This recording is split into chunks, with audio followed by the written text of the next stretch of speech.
Today I'm speaking with Sarah Johnson. Sarah came into my presence a few weeks ago. She was visiting my wife. They've been not lifelong, but friends for a very long time.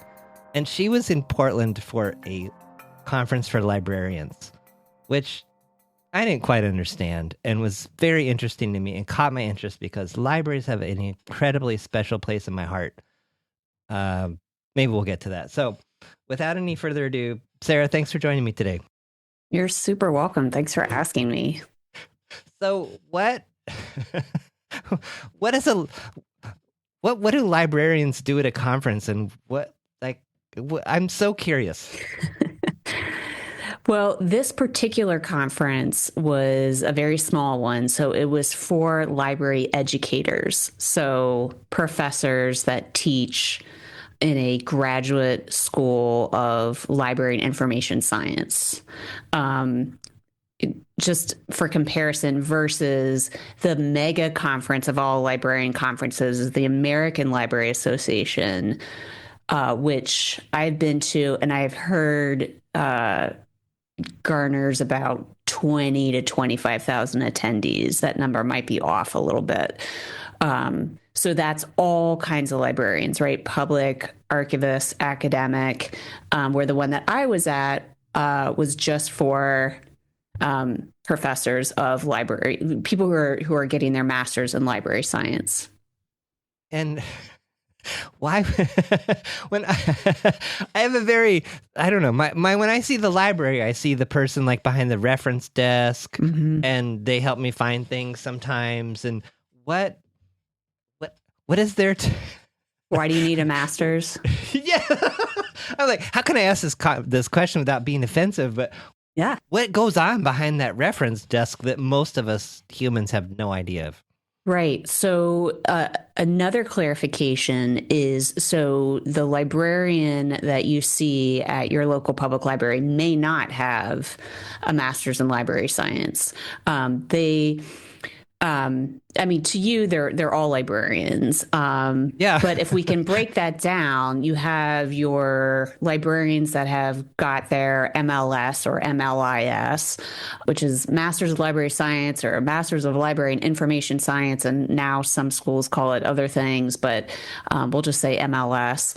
So, and those are, the proper term for them would be librarians, right? So everyone else would be known as library staff. So that could be someone that started out as a page, shelving books, and now they've worked their way up to working at the reference desk, the circulation desk. They do programming.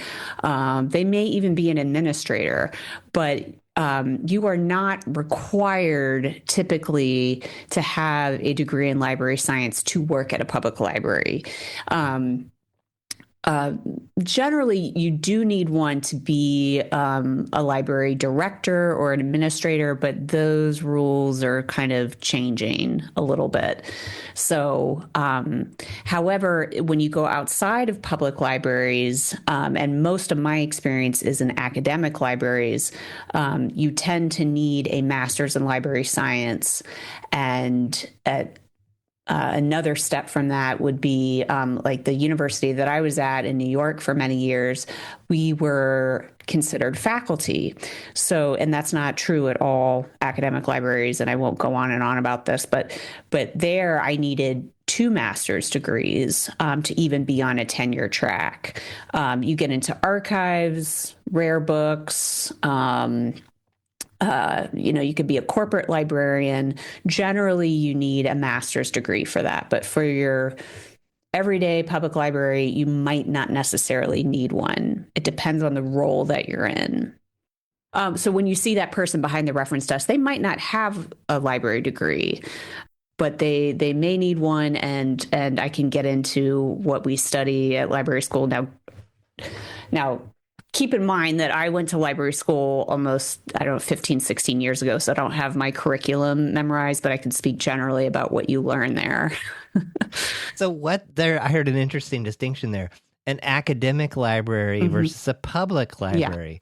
What's the difference? So an academic library, so you work in academia, so you work in an institution of higher education.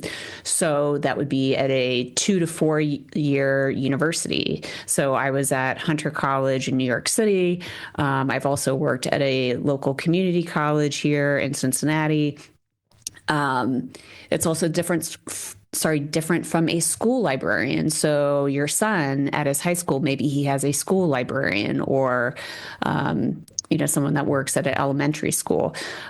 So there's different facets. There's different kind of tasks, responsibilities, programming that you might do at all those different types of libraries. What drew you into this? Because I know you've had, I think you were a massage therapist, you were a social worker. Well, how did we get here? Yeah, it was a long, circuitous path. And so what drew me to it, so yes, I started out in social work and got my master's in social work, worked in that field for a couple years, have since maintained my licensure. So I do my continuing education, and I'll get more into this later, but I still interact with the world of social work a lot. Yes, I did a detour as a massage therapist, which is a whole separate story. Involved moving country and different places, and massage therapy was a great short-term profession that I had, but I knew that I wanted to kind of be in a professional line again, and I didn't want to go back to being a practicing social worker. So I'll try to keep this short, but basically I was going through, like a lot of soul searching in my early 30s. And I was speaking with a friend who is an English professor. And I was just kind of venting about I don't know what I want to do. And she asked me what everybody was asking me at that time, like, what do you enjoy? And just kind of in this flood of frustration, I was like, what I like to do? I like to, watch documentaries, and I like to look at Wikipedia, and I like to do, and I was just kind of saying these things that I kind of just do in my spare time. It wasn't things that I enjoyed in a professional realm necessarily. And she just really calmly looked at me and she was like, oh, that's like library science. And I was like, what? So this light bulb went off. And to be fair, I had looked at library science in the early 2000s, but at that time it was only a remote degree that I could get, and nobody was doing remote degrees in 2003. So I just thought that sounded really suspect. So I just kind of, filed it away and didn't think anything of it. Well, fast forward, 7 or 8 years later, when this friend of mine mentioned library science, I just thought, oh my God, that's it. So I enrolled in a graduate program that fall. This coincided with a move to New York City. And I just instantly was like, oh, these are my people. That I didn't have with my other paths. I had gifts in those other paths and I liked those paths, but when I was around future librarians, or I was just like, yeah, this is my lane. This is where I need to be. So what was it about them? I think that, obviously you've got people that you're always going to have people in any field that are specialists from the get-go and know exactly what they want to do. But I found that in the company of other bookish librarian type people that love to learn, we're generalists. And so we have a real interest in a lot of different things. And we like to collect information, sort information, make it accessible to others, geek out about, any kind of esoteric, bizarre topics. And that was really celebrated. And it was also unique because I was in New York at the time. There are actually 4 library schools in New York, but in New York, you're kind of surrounded by creatives and,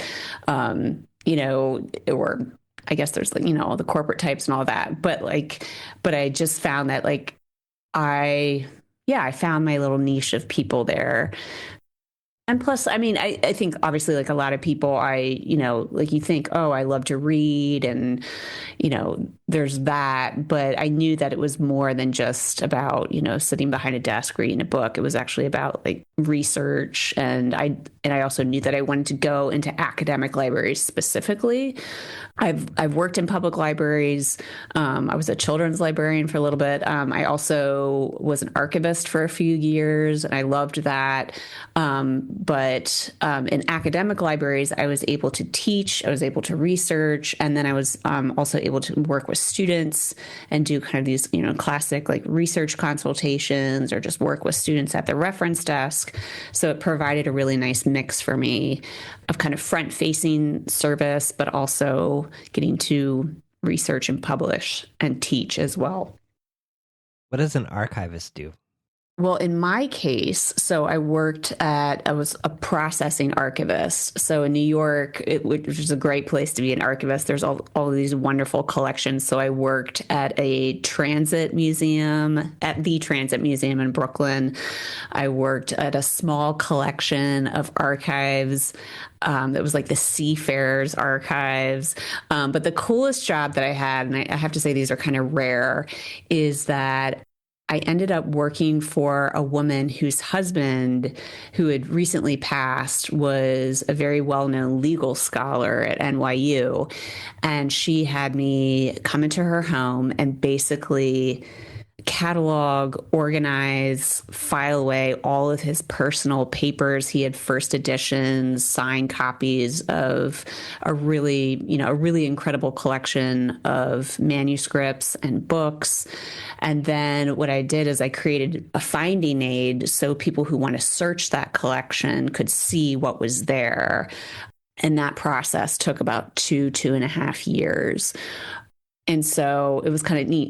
There's just all these interesting individuals in New York that have these like wonderful art collections. And in his case, it was a lot of documentation and papers, but also his personal belongings, the photographs, the people that he knew. So yeah, that's what I did there. So it's preserving and then making that collection discoverable and searchable for others who want to learn from that archive. Fascinating. What do people not know about public libraries that you know about? If you don't have kids or you are purely, getting your books from a bookstore, you may not be setting foot in your public library. I mean, I know for me there was or you have access to books in other places. Like I know for me, like I don't have kids, and any libraries that I was going to, I would use my university library when I was a student, and I didn't really start using public libraries again until, I don't know, my late 20s or so. So some people might think like, what's the point of libraries when we have ebooks and that I can get everything off of Amazon, or I can Google anything, right? I'm not going up to the reference desk to ask the librarian, like, what's the capital of Spain? So I'm not really clear on the stats, but I know that ebook usage has skyrocketed. So even if people aren't setting foot into their public libraries, they're utilizing that service of ebooks. So it's highly used in that way. The other thing is it provides a lot of community programs. And so again, if you don't have kiddos, you may not have set foot in your local public library for a long time, but there's all these other programs. I mean, obviously you have things like arts and crafts but more and more it has become a hub of the community where particularly for folks who have nowhere else to access resources and information, or even something as basic as Wi-Fi, as they are going to the library and they are using it to get on the computer, to search for jobs, to and I can get more into this, but to get connected with an individual who can then connect you with social services in your community. It's much more than that. There's also services for new Americans, for people experiencing homelessness, there are often libraries will partner with community agencies, so legal aid, or they will partner with health providers, public health officials. So we think of COVID, right? Some libraries never shut down during COVID, but libraries became a real touch point during the pandemic because they would offer information about COVID, about accessing vaccines, about getting connected to healthcare providers. Some libraries were even offering a space to get COVID and flu shots.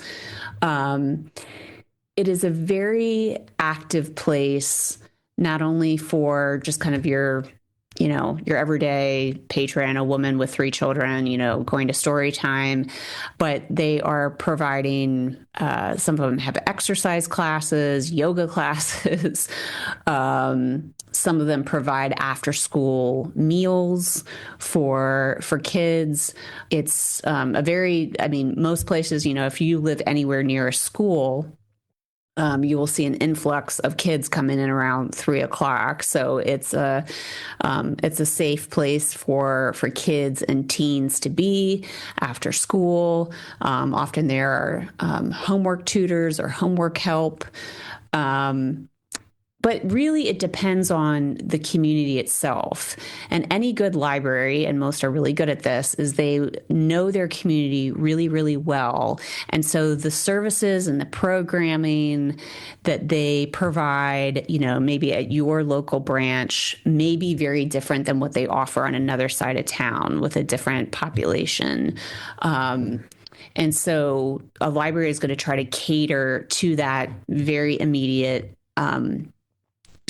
community. Now, obviously, there's also books and electronic resources and video resources and all that. And so the language of those resources is going to match the languages that are spoken in that community. They're actually very vibrant places. So they are not... They're not your mother's library. They're not what we tend to think of as kind of these the shushing librarian, the quiet spaces, you might have that, with some rowdy teenagers, but you might see a security personnel in your library. And we can get into a lot of the challenges that are showing up on the front step of library doors because as there have been fewer and fewer social services provided and accessible in the community, the library has kind of naturally evolved into the last free public space where you don't need a membership card to physically be in the space. You don't have to buy anything. You can literally just walk in there and sit there all day. And some people do, right? And, we can talk about why that is. It's a public square, essentially. And like anything in the public, there are challenges that come with that.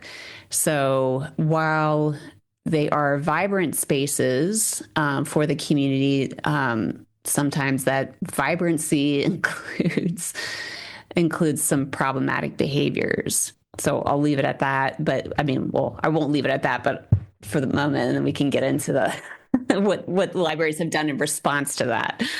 No, yes, I would. Because when you stopped by our house, I think I talked to you in a doorway for like 5 minutes. I was like, whoa, there is so much. This explains so much, and it also helps me to kind of catch up. Because, yes, my notion of libraries was my mother's library. And I think second only to going to church, we went to the library.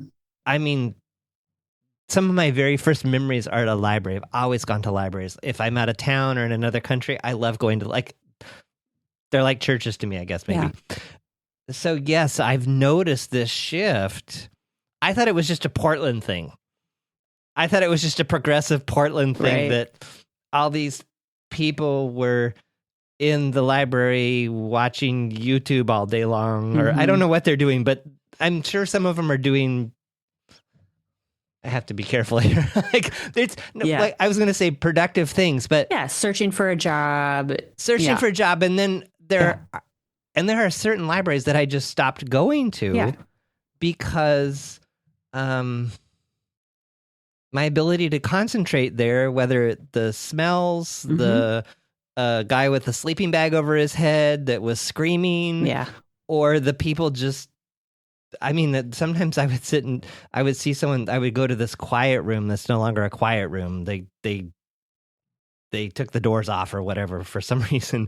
And I would see people sitting there with like a stack of 10 DVDs, and they were there for the day. Yeah. And I just found it so hard to be in those spaces because the feeling was, or the vibe that I was making up in my head at least, was, we're just killing time here. We're not getting anything done. And I'm like, I'm here to be productive. And I just, anyway, all these different factors, just more and more and more. I'm just less and less. And I work from home. And so the library is kind of my escape of, free Wi-Fi. I don't have to buy coffee. Sure. It's super quiet, which I absolutely love. Yeah. And none of the libraries here are quiet anymore. And I was like, what's the problem? And I'm like, man, am I this old guy of get off my lawn, or what's going on here? But what you shared explains so much. Yeah. I mean, I can delve into it a little bit more. Like, first of all, I just want to say, like, I totally hear you. Like, I think people feel bad that they're like, it's really hard to concentrate when I would say that about anywhere. If I went to Starbucks or a coffee shop and there was a really strong odor, or there's even kids, if there's kids or teenagers that are being super rambunctious, or I want to be in a place where if I'm going to the library for that purpose, and we'll just stick with your example, like where I'm trying to get work done, I want a different space to get out of my house. I would find that really challenging, right? I would go to a different coffee shop. So I get that. But even if the library was the only place that I could go, because I, didn't want to have to be forced to buy a coffee at Starbucks or whatever is the closest place to me, I think I'd still be frustrated that some of this distracting features would be there. And I'd want a response from the library to address that. So I think we feel bad when we say that because we think like, oh my gosh, I'm this awful person. But, ideally libraries are going to be, and they strive to be, welcoming places to everyone, right? So, and I think that sometimes gets lost is like, yes, we want to be welcoming to folks experiencing homelessness or people with, a really strong body odor, but I also want a mother of 3 kids to feel safe there too. And if she doesn't, because someone is shooting up in the bathroom or taking a shower in the bathroom or having sex in the in the stacks, and these are all things that happen, or just even more so, even just like violent behavior, which has gotten more press lately. I mean, these things are happening. Like, I'm not bringing my nephew to that library. So I get that. My hope, my goal as an educator is, and this is, for the listeners, kind of where I'm going with this is, so I have kind of brought my social work background and my library role and kind of put those two together. And my expertise is on what I call, and other people call, library social work. So it is helping libraries to respond to the community that they're in, and usually it's challenges that they have, and how do we respond in a way that is humane for everyone there. Right. And so that could be bringing in a social worker, not necessarily. It could be strengthening relationships with community partners, social services that are in that immediate vicinity of the library. But it's also supporting the library staff so that, God bless them, but they are super stressed out. A lot of them are experiencing burnout because they were not trained in library school about how to respond to someone who is having a schizophrenic episode or someone who may be exhibiting escalated behavior or potentially violent behavior.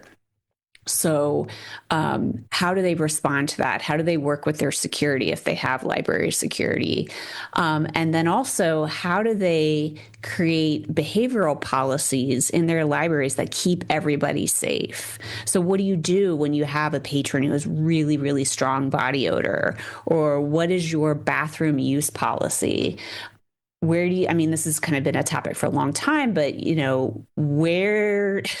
how do you make sure that kids are safe in libraries? So you have adult use computers and children computers and the kind of content that you can look at on those computers. And then how do you do that in a way that is in social work speak, and this is grown in other fields, but in a way that's trauma informed, a way that is dignifying to everyone there. How do you solve this? This sounds like this unsolvable like nightmare of a problem. Well, I mean, I can rattle off a whole bunch of different libraries that have come up with really creative solutions to responding to these kind of challenges in their communities. Now, some libraries or communities erroneously think like, oh, let's get a social worker, excuse me, let's get a social worker into our library and they will quote unquote fix the homeless problem, right? So social worker isn't going to be able to do that. They don't have a magic wand.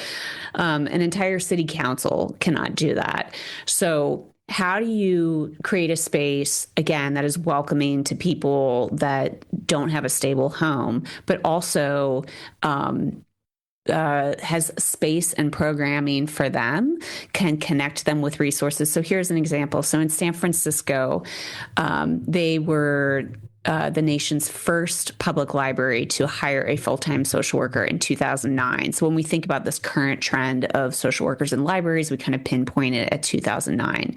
And so one of the services that they have connected with is there is a local nonprofit called Lava May, and it's these kind of mobile buses that have showers in them. And so Lava May, does the rounds throughout San Francisco. And one of the regular stopping points that they have is the downtown public library. So it's not librarians out there that are offering this service, is that they are able to do what they do best, which is connecting people with information. So this is a type of information where they might say like, and we can get into like the nuances of how do you actually, how would you refer someone who needs a shower to that service? I mean, that gets a little tricky, but and that's maybe where you work with a social worker, but that is a way to say like, hey, there's this existing service in San Francisco. Let's connect our patrons to that. So people can get the resources that they need and return to the library, and this could be true with all different kinds of things, whether those are language services, whether that's legal services, whether that's, housing information. So on one hand, it's not solvable. These problems are not going to all go away. But what is hopeful, which is what is possible, is connecting patrons with existing resources and the experts that are in the community so they can, how do I want to say this? Because it's not solving their problems, but so it's addressing their needs as best that we can. Because left to its own devices, a library is not going to solve all of those issues, nor should they, because it's not their role. A library cannot be all things to all people, but as a source of information, it does have a role in what in social work is called the continuum of care. So the library is not the savior. It is not the be all and end all, but it is a point, just like other points in the community, to address the needs of the people that walk into their doors. So how they do that, there's various ways of doing that. But yeah, it does feel overwhelming at times. And you need to have, in order to even put a dent in this, you need to have great library leadership, and not just a sole library leader, but you need the understanding of the city council or whoever it is that's going to come alongside the library, recognize the challenges that libraries are facing, and find ways to help libraries connect patrons with resources. I feel like I'm repeating myself, but yeah, and until that's done, you're going to lose a lot of people that are coming to libraries because it just feels really chaotic. And you're also going to lose librarians who are like, I'm out. Like, I can't do this kind of work because they're not supported adequately. So there's a lot of moving pieces, but I just want to be really clear that it is not the library's sole responsibility to fix the challenges that walk through the door. And by its very nature, public libraries are public, right? So you go to a public park. Yes. You go to a public school. You go to, there are, you're going to have all cast of characters. So some of that's like, we need to realize like, okay, but yeah, I hear what you're saying. Like there's a point where it's too chaotic or it feels too unsafe. And so everyone has to make that decision for themselves. Like, this just isn't working for me. But for all the people that don't really have a choice, as a community, we need to, work with our city councils or who we vote in to make libraries a safe, thriving space. And this really helps me because what you helped me, I love this term, it's not your mother's library. My mind is still stuck in like kind of 1980. Sure. Right. 1980, 85 or so. And so it's helpful to kind of hear all this to say, oh, no, this has changed. Yeah, it has changed. And one of the libraries I go to, you can hear the kids screaming like at the other end of the light. It's not conducive for getting stuff done, and it just never will be. And so going there thinking, dang it, this is a library. It's supposed to be quiet in here. It's like, John, get over it. This is not the place to do that. You need to go find somewhere else. Right. That's okay. Yeah. And there's various reasons why it has changed so dramatically, and we can get into that. And I will say that COVID especially has done a lot for like adding to the chaos. So, I mean, there's all kinds of societal challenges that it shows up at the library, right? So, and I will say that, not every library is as you're describing. Like my local library here at my childhood library that's I moved back to this area, it's, other than some rowdy teenagers, it's pretty calm. I can easily go there and study. It's I don't want to, for those folks out there who have not been in their public library lately, I'm not saying that this is every library across America, but I mean, you're in an urban space. I mean, I know you're not in downtown Portland, but Portland's a big city, and yeah, so maybe it's try a different branch. I don't know. Totally. If you have the choice, but you're right. It's to say, and librarians will say that as well. In fact, I should have sent this to you, but there was a major article in the New York Times just like 2 weeks ago, and it was about the stresses and strains and the crises that librarians are facing in public libraries. And I went to the comments section. I can send you the link to this article. Yeah. And it's just, my heart just kind of sank because it was a lot of librarians who were commenting and just saying like, oh man, I've been in this field for 20 years and it's totally different than it was 20 years ago, 15 years ago. So it's not just members of the public that are recognizing this as people in the profession. It is showing up at discussions at the conferences that I go to. It's showing up in the literature. And in fact, the reason I was out at this conference is the topic that I was speaking on. I was on a panel, and the question was, should we, as library educators, start incorporating social work concepts and themes into library curricula? Like, should we be teaching our future librarians things about trauma-informed care and de-escalation and so forth? And so I spoke to that. So there are questions about that. How do we best prepare our future public librarians for the reality of what it's like to work in these spaces in 2024? So I listened to one of your podcasts. I think it was with Leah Dudak. Mm-hmm. Yeah. And there was some passing comment about like, oh, how great it was that at this one library there were showers.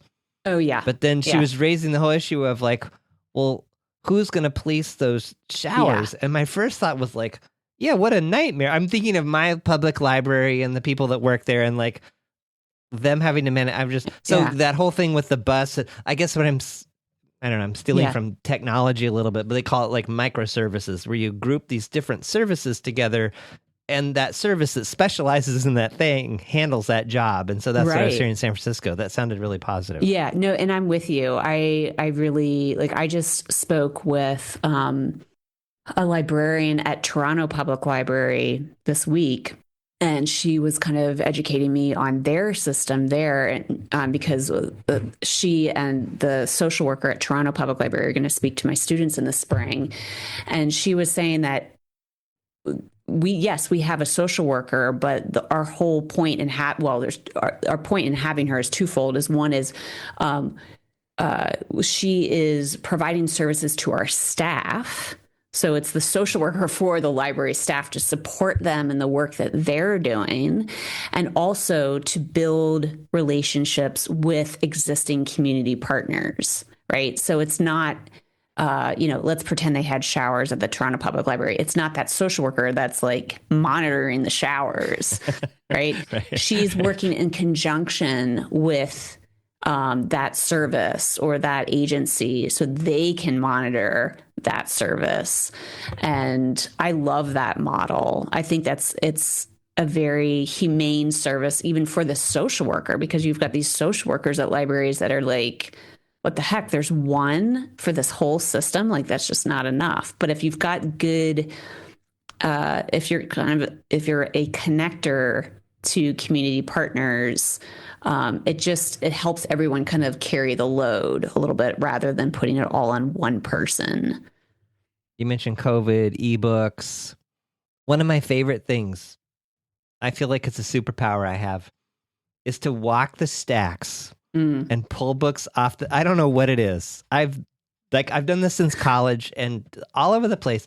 I cannot tell you the number of amazing books that I have found just by walking the stacks and pulling books off the shelf, looking at the cover, flipping through it, and that I would have never searched this. I know. So serendipitous browsing, that's what it's called. Okay. Is there science behind this? Do I have a special superpower? No. And how does this exist in this? You don't have a special superpower.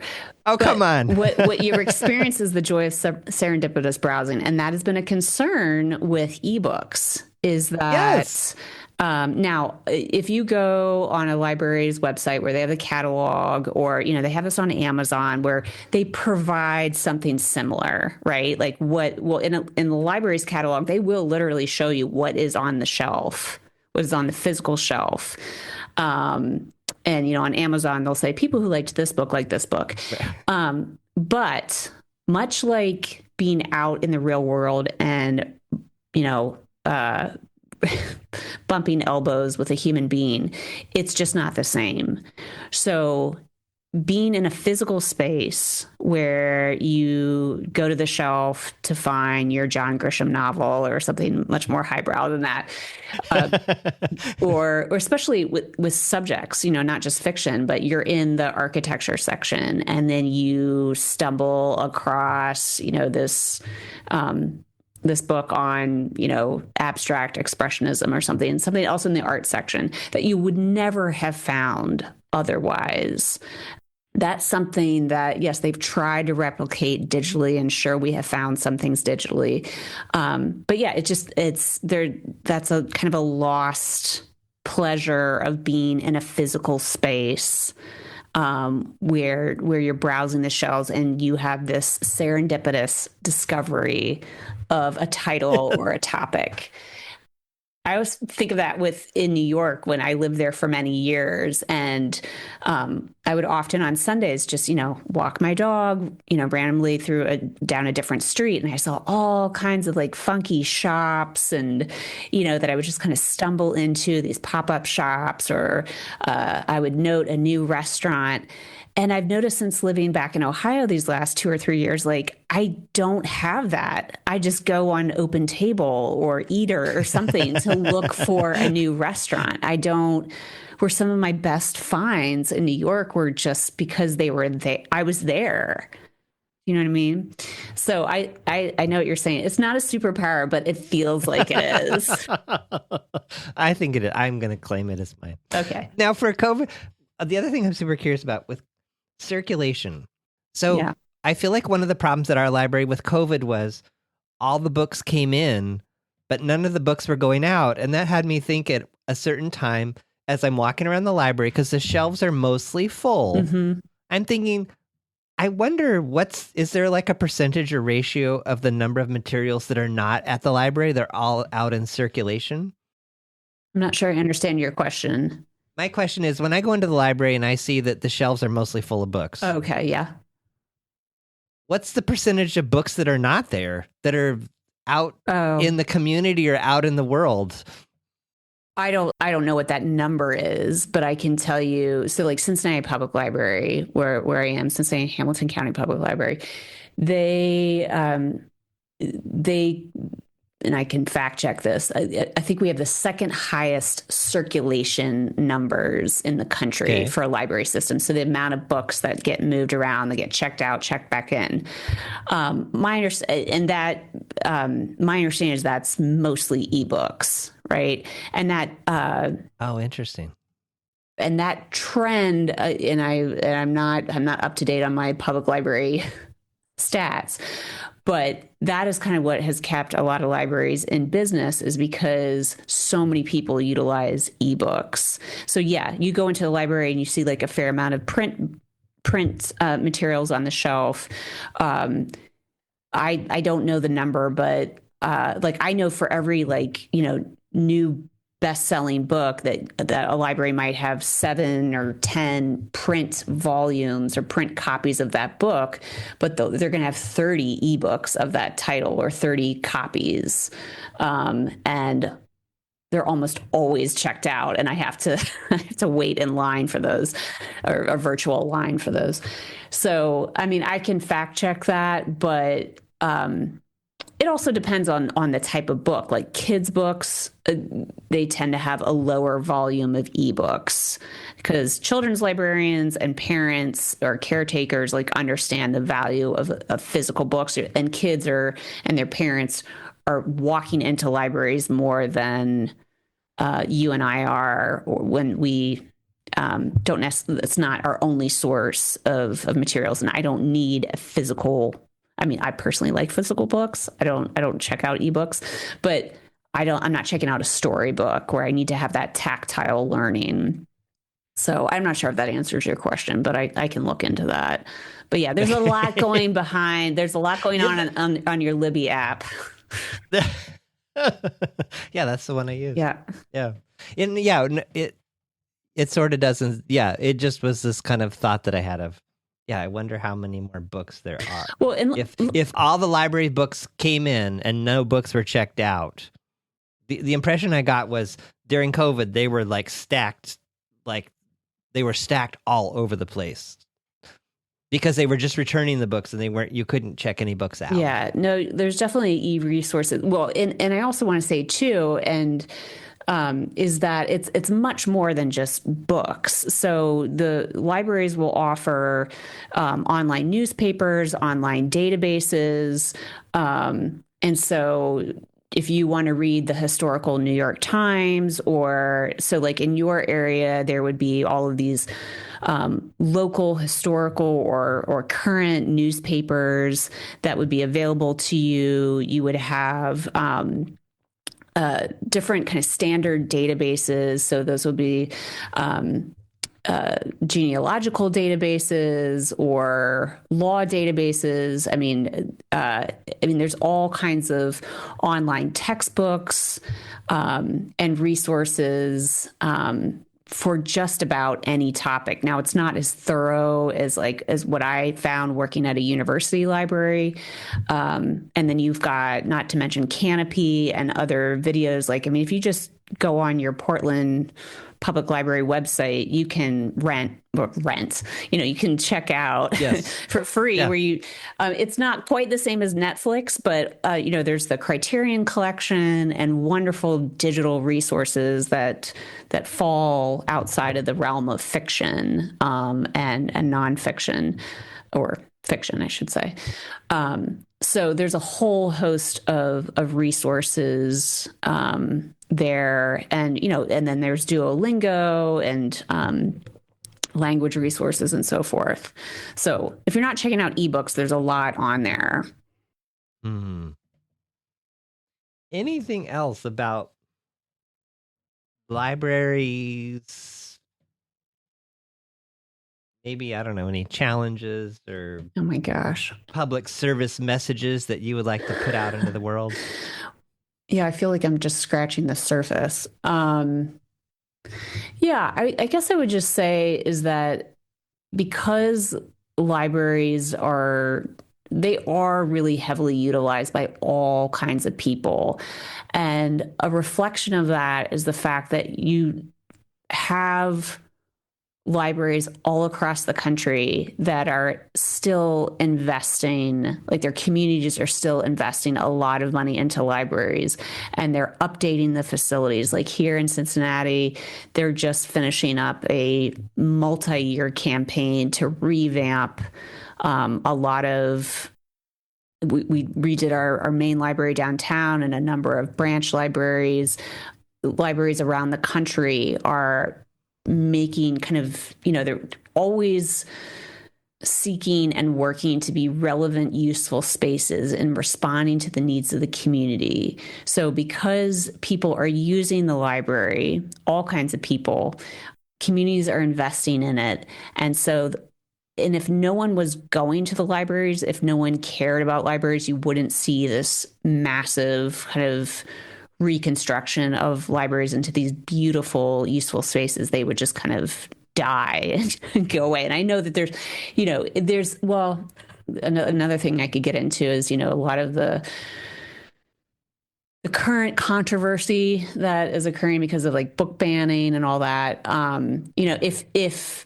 If no one was using the libraries and they were just these dead spaces, or they were only spaces that were being used by people with strong psychosocial needs, there would be no book banning controversies. You might have that in a digital realm, but because they are so highly used and people have such strong feelings about their public library, as you do, as I do, it speaks to the ongoing relevancy of libraries. So it sounds like, just like you and me, libraries are a work in progress. Yeah. They've always been evolving, right? When libraries started, it was only for the monks, right? And the learned and people who could read. And then, the American Library Association was formed in 1876. And for a long time, the librarians, well, even throughout the Middle Ages, were kind of the gatekeepers, right? About providing texts to those who were so lucky to enter through the doors. Yeah. And so, and then you had kind of these different shifts throughout history, but libraries have always, and I think what's so cool about them is they've always tried to respond to what's going on in the world, and they have demonstrated their relevance over and over again. And so the backbone of libraries, I think, the mission, is to provide information to people. And so what that looks like, the kind of information has changed. And also, they've always kind of had a relationship with what is around them. So while we have this current iteration of libraries, bringing in social workers or social work students or public health workers, they've always kind of responded to the needs of their community. Like, for instance, like, having read library history, like in the 1930s, the libraries were these vibrant communities in the 1930s because you had so many men that were unemployed and spent countless hours in the library. And so, rather than it just kind of being a holding space, it was really a place to connect those men with resources. Or anytime there's been natural disasters, I'm thinking of the flood in New York in 2012, Sandy, or the Hurricane Sandy. It was often the libraries that were being these kind of like resource centers that were providing clean water and diapers and these kind of distribution centers. And I will just say, too, a point with COVID is, a lot of libraries kind of became that as well. I have a problem with some libraries. It was like they just expected we can't close, we're the library. And they really put a lot of their workers at risk when it was like, no, everybody needs to shut down. Like, it's important, but we're not EMTs, right? So I do see a nice trend happening, a very necessary trend happening right now in the library world, where librarians are really speaking up for themselves and saying like, hey, we need better supports to be able to do the job that we do. So yeah, we're kind of in this real growing pains right now, but I feel hopeful that we're going to kind of find our way about how best to respond to things, because the challenges in the community are not going to go away. No, they're just going to keep evolving. Yeah, right. So where can people find you if they want to learn, like if anything's piqued their interest and they want to go deeper on this? So, so I have a Substack. It's librarysocialwork.substack.com. And if you go to that site, you will get linked or connected to my my podcast. I have a podcast called Library Social Work. There's also, you can find me on LinkedIn, but I prefer that people go to my Substack page. On my podcast, I speak to experts who are doing library social work or connected with library social work in some way. And I feel like I'm a better interviewer than interviewee. So that is where I talk to people in libraries across the country or social work professionals that know a lot about how to best kind of meet the needs of our patrons across the country. And so, you can check me out there. I also have a list there of anyone who's interested in literature on this topic. Of course, as a librarian, I have a bibliography page there.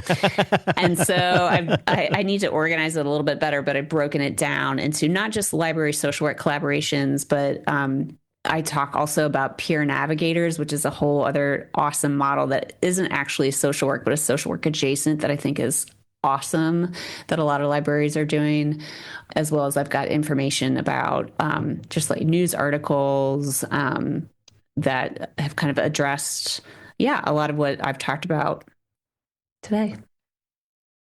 Anything else? Thanks for your interest in this topic. I don't know how close you live to other branches, but maybe check out a different branch. Or at the very least, what I would say to people is, if you are disheartened by what you're seeing at your library, I've certainly seen comments in our local paper about bemoaning the state of public libraries, but I would really encourage people to get involved and be cognizant of who they vote for and who the library board is in their community, and really encourage community leaders to be aware of what's going on at the library so that they can step in and really support our local branches, so we can provide safe, kind of flourishing spaces to everybody, so that you feel like you can go back to your local branch.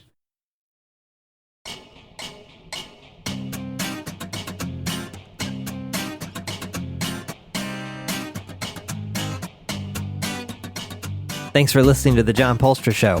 Notes, links, and all that other good stuff for this episode are at johnpolster.com/podcast. Send your questions, ideas, or a simple hello to podcast@johnpolster.com. Want to stay up to date on new episodes and receive notifications of upcoming events? Register your email address at johnpolster.com/updates.